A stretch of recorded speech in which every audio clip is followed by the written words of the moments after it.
E aí, pessoal, vamos entrando.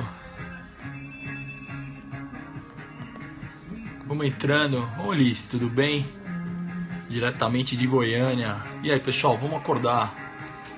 Foram pra balada? Não, acabaram de chegar da faculdade. Vamos entrando ao som de Viva la Vida, pessoal. Hoje essa semana foi agitada, hein? Pô, ninguém, vamos entrando aí, pessoal. Curtiram o som ou não? Vamos deixar aqui, ó.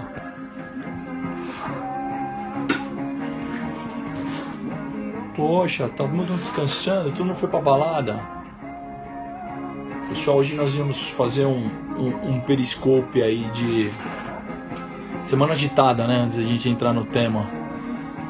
Houveram decisões históricas aí. Isso, vamos compartilhando, pessoal. Vamos compartilhando aí. Vamos entrando aí, galera. Sexta-feira à noite, quem chegou da faculdade, do cursinho. Chegou em casa para relaxar, vamos assistir o último periscope aí, vamos dormir. Semana agitada, né, pessoal? Decisão inédita aí do Supremo Tribunal Federal concedendo uma medida cautelar em substituição à prisão ao presidente da Câmara presidente da Câmara dos Deputados, né? Depois vamos fazer um periscope especial para esse fato aí. Vamos comparar esse acórdão, essa decisão, foi uma decisão unânime, mas o ministro relator foi o Teori Zavascki. E vamos comparar esse julgamento do Supremo, do presidente da Câmara, no caso Eduardo Cunha, e vamos comparar também com a decisão do senador da República, que foi afastado também, cujo relator também foi o ministro Teori Zavascki. Vamos fazer um próximo periscope desse tema aí, pessoal. Tá? Vamos comparar essas duas decisões, as duas fundamentações, já que a medida foi a mesma, é um processo penal oriundo da Lava Jato. Houve duas medidas cautelares e substituição à prisão. Vamos comparar os fundamentos e comparar a pena, as cautelares substitutivas à prisão aplicadas. Vamos fazer um próximo periscope. Peço desculpa que essa semana foi muito agitada, muitas aulas aí na pós-graduação, aula também no Damásio, no cursinho, flagrantes, mas vamos lá, vamos falar sobre prisões. Curtiram o som? Quem curtiu o som quer começar, manda coração, hein, pessoal? Compartilha, somos amigos. Vamos lá. Vocês estão muito tímidos hoje, ó. Vamos chamando os amigos. Viva la vida! Agora sim!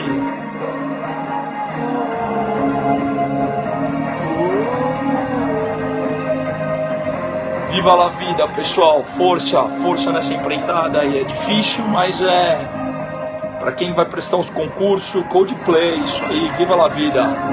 Vamos entrando aí, pessoal. Não, não sou, eu sou imparcial. Vamos lá, aqui os assuntos são jurídicos com a única e exclusiva finalidade de ajudar os senhores a passar nos concursos públicos das carreiras jurídicas, sem qualquer conotação política. Grande, Ailton, beleza? Então vamos lá, vamos dar um stop aqui. Vamos dar um stop no nosso Coldplay. Vocês querem que comece ou não? Querem que comece a matéria? Então vamos lá. Pessoal, hoje nós escolhemos o tema prisão. Prisão para fins de expulsão, prisão para fins de deportação e prisão para fins de extradição. Pessoal, vamos começar a analisar o primeiro tema, que é prisão para fins de expulsão. Vamos lá. Expulsão, pessoal, vem regulado lá na Lei 6.815 de 1980. Está lá no artigo 65 a 75. Essa lei é muito antiga, da década de 80 do último século, do século 20. Essa é uma maior crítica que eu fiz em relação a isso, principalmente quando foi promulgada agora a Lei 13.260 de 2016, prevendo o quê? A tipificação, prevendo o tipo de crime de terrorismo e organizações terroristas. Fiz essa crítica, inclusive até publiquei esse artigo no Conjur, realizando essa crítica, por quê? Porque introduziu uma lei às pressas de terrorismo sem antes realizar o que? Uma revisão da lei do Estatuto do Estrangeiro da década de 80. Né? Não houve uma revisão dessa reprimenda. Né? Esse estatuto não se adequa à realidade, à criminalidade moderna. Perfeito, pessoal? Então, isso foi uma grande crítica. Mas, enfim, é esse instrumento legal que nós temos, é com esse instrumento legal que nós temos que trabalhar. E quando falamos de expulsão do estrangeiro, além do conhecimento que nós temos que ter do artigo 65 e 75 da Lei 6.815 de 1980, nós temos que ter também o quê? Conhecimento da jurisprudência. E aí, principalmente aqui a jurisprudência em razão da matéria, por ser estrangeiro, de acordo com o artigo 109 da Constituição Federal, a matéria é federal, né? A matéria é federal. Logo, nós temos que ter conhecimento da jurisprudência dos tribunais regionais federais, né? São das 5 regiões. Conhecimento da matéria também da jurisprudência do Superior Tribunal de Justiça, principalmente em relação a isso. Então vamos lá. Quando eu estudo prisão para fins de expulsão, nós temos que tomar cuidado, principalmente aqueles que estão estudando mais para a área estadual, não confundir essa matéria. Não pode se confundir com o Instituto da Prisão Preventiva do Código de Processo Penal. A prisão preventiva do Código de Processo Penal, vou colocar um pouquinho do som aos fundos aqui de Codeplay, pessoal, para dar só um pouquinho aqui. Nós não podemos confundir, porque o Instituto, a medida de prisão preventiva está para o processo penal, como a prisão de expulsão está o quê? Para a tutela da própria de atos cometidos, crimes cometidos pelo estrangeiro. Então são duas coisas distintas. Enquanto lá na medida da prisão preventiva, presente no 312, nós temos requisitos, nós temos pressupostos e requisitos específicos, né? Basicamente nós temos lá os 2 pressupostos, que é a fumaça do bom direito, que seria a identificação de autoria, indícios suficientes de autoria, e nós temos outro segundo requisito, que é o periculo in mora, mas para o processo penal o periculo libertatis, ou seja, o perigo de ele estar em liberdade, que seria, no caso, presente nos subrequisitos da garantia da ordem pública, da garantia da ordem econômica, da aplicação da lei penal, da conveniência da instrução criminal. São esses requisitos específicos para a prisão preventiva. Aqui é diferente. Na expulsão do estrangeiro, de acordo com o que vem regulamentado do artigo 65 a 75 da Lei 6.815, o raciocínio é diferente. Por quê? Porque a expulsão do estrangeiro já pressupõe uma sentença penal condenatória transitada em julgado. Então a prisão preventiva ela visa o quê? Assegurar o quê? O processo penal, processo de conhecimento. Aqui não, aqui já há um processo de execução penal, na expulsão do estrangeiro. O pressuposto é ter uma sentença penal condenatória transitada em julgado. Então, havendo uma sentença penal condenatória transitada em julgado, é comunicado o ministro da Justiça, que por delegação do presidente da República tem a atribuição de instaurar um inquérito policial para fins de expulsão. Por isso que o inquérito policial para fins de expulsão é o único inquérito no ordenamento jurídico que cabe o quê? Ampla defesa e contraditório. Porque já há uma sentença penal transitada em julgado. Passados-se 15 dias, sem haver uma decisão em relação a essa expulsão, há todo o princípio da ampla defesa, aplica-se o princípio da ampla defesa e do contraditório no inquérito. Pois bem, então havendo decisão do ministro da Justiça, que é um juízo de discricionariedade dele, realizar o quê? A expulsão do estrangeiro. Então pressupõe para isso 2 requisitos. 2 requisitos, um de ordem objetiva e outro de ordem subjetiva. O de ordem objetiva é a prática de crimes pelo estrangeiro. Perfeito? Acadêmicos de Leis da Serra, Faculdade de Xaxim, Santa Catarina, estamos aí assistindo. Legal, a Faculdade de Direito de Xaxim, em Santa Catarina. Um grande abraço, pessoal. Grande abraço. Publica, chama os alunos aí de Santa Catarina, é um prazer aí poder ajudá-los. Então vamos lá, retomando. São 2 requisitos para a expulsão do estrangeiro, de acordo com o artigo 65 da Lei 6.815 de 1980. Primeiro dele, requisito objetivo, prática de crime. Segundo requisito é um requisito de natureza subjetiva, porque essa lei, você tem que ter uma noção histórica dela, ela foi instituída num regime de exceção. Logo, ela trazia a conveniência do quê?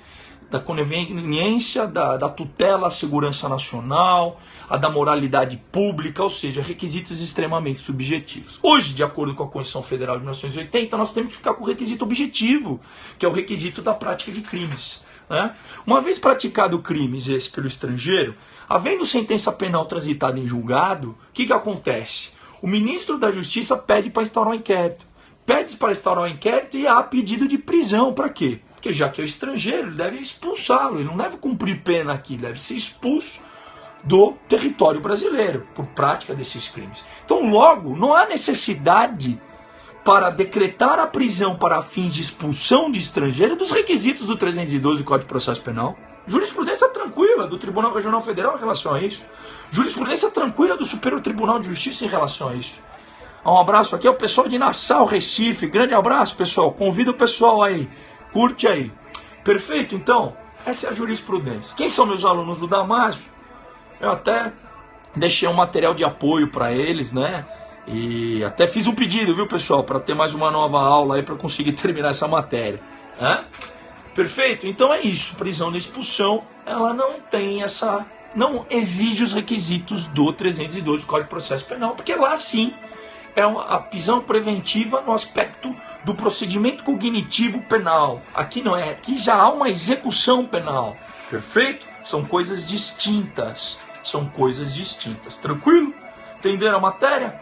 A expulsão prática de crimes. Perfeito? Ah, professor, mas é aquele que entra no território e ele entra com passaporte falso. Já está praticando crime. Ah, mas não seria deportação? Não, é fraude. Está praticando crime, fraude.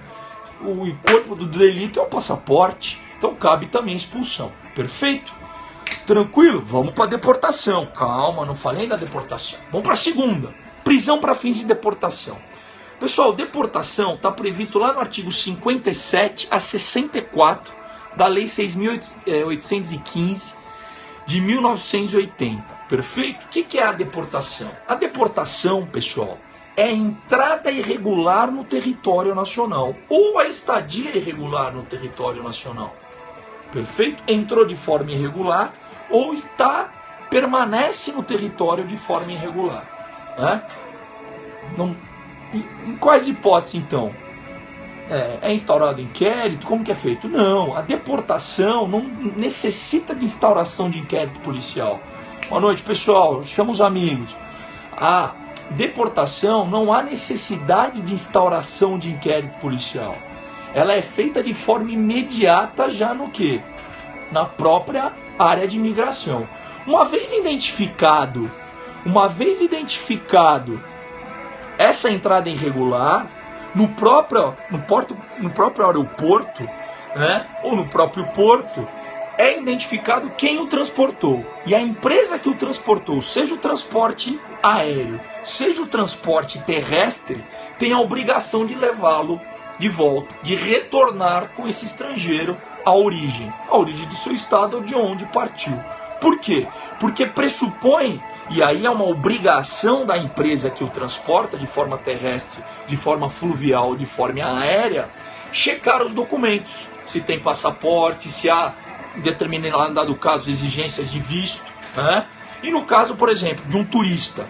O visto de turista, ele tem um prazo de 90 dias prorrogável. Está lá no artigo 35 da Lei 6.815 de 80. Então, se ele extrapolar esse prazo, se ele entrar novamente, uma vez já utilizado esse prazo de permanência, ele pode ser deportado. Perfeito? E aí, deportação imediata. O problema, pessoal, não reside quando a deportação é aplicada de forma administrativa pela Polícia Federal. E isso, né? A atribuição da Polícia Federal. Porque é a atribuição da Polícia Federal. Porque de acordo com o artigo 144, parágrafo 1º, lá no inciso 3, é a responsabilidade e a atribuição da Polícia Federal fazer o controle migratório. Né? Lembra que eu falo que a Polícia Federal ela assume diversas agências comparadas às agências americanas? Né? Ela faz o papel do US Immigration, né? Também, além de outras, como o FBI, o DEA, o Homeland Security, enfim, diversas agências. Nós temos aqui uma só instituição, Polícia Federal. Então, perfeito. O problema não reside na deportação quando é aplicada de forma imediata pela Polícia Federal, que é a sua atribuição constitucional.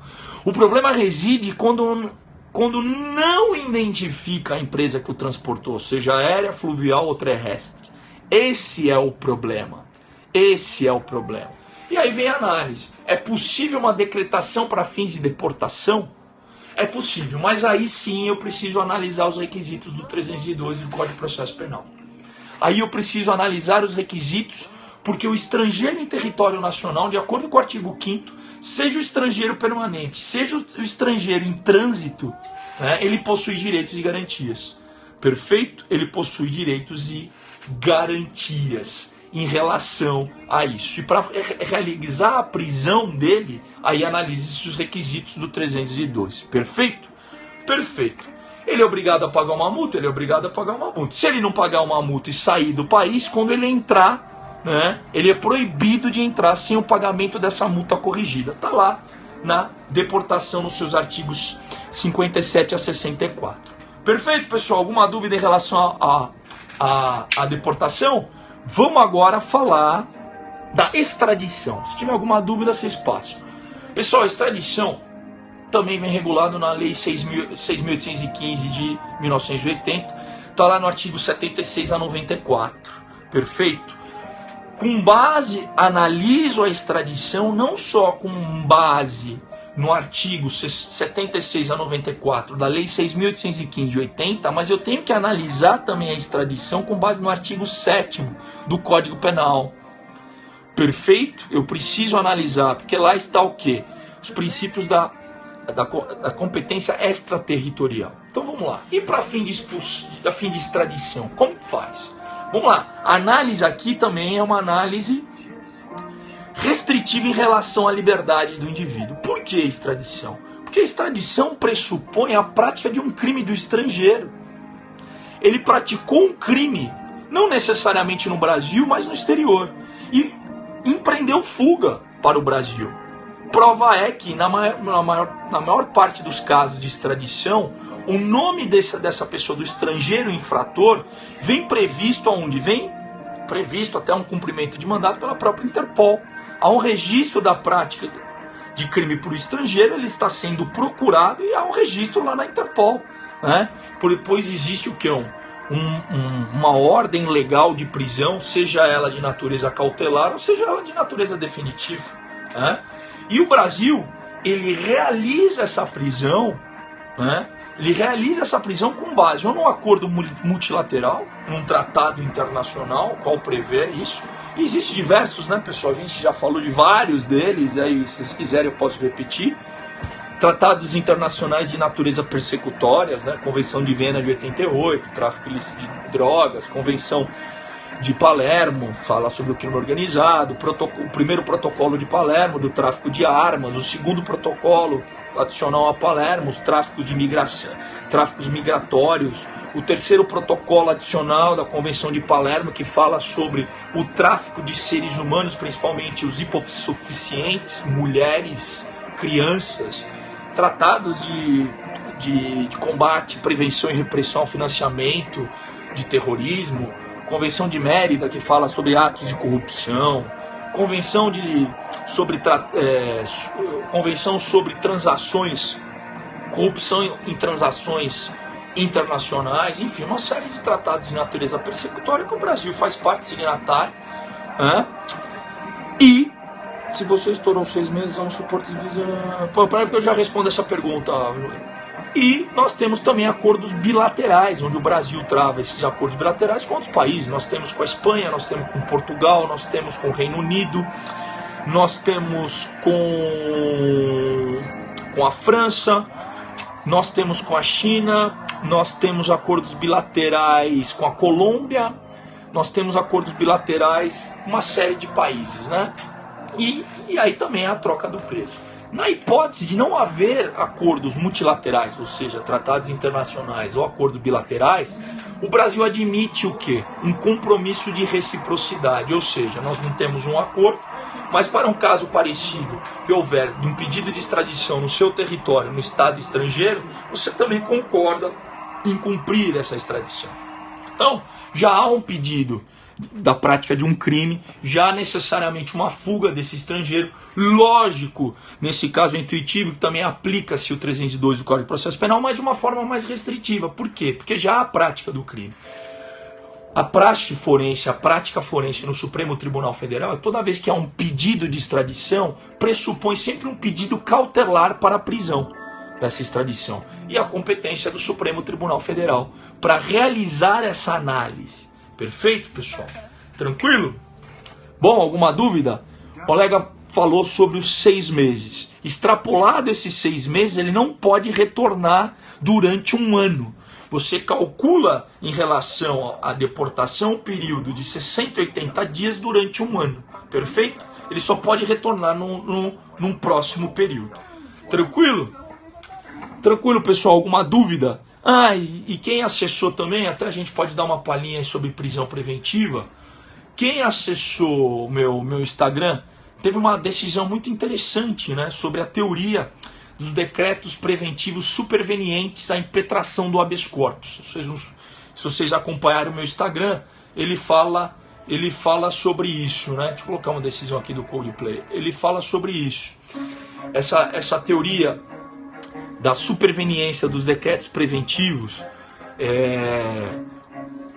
o que se trata isso? Para quem não teve a oportunidade de ler lá no meu Instagram,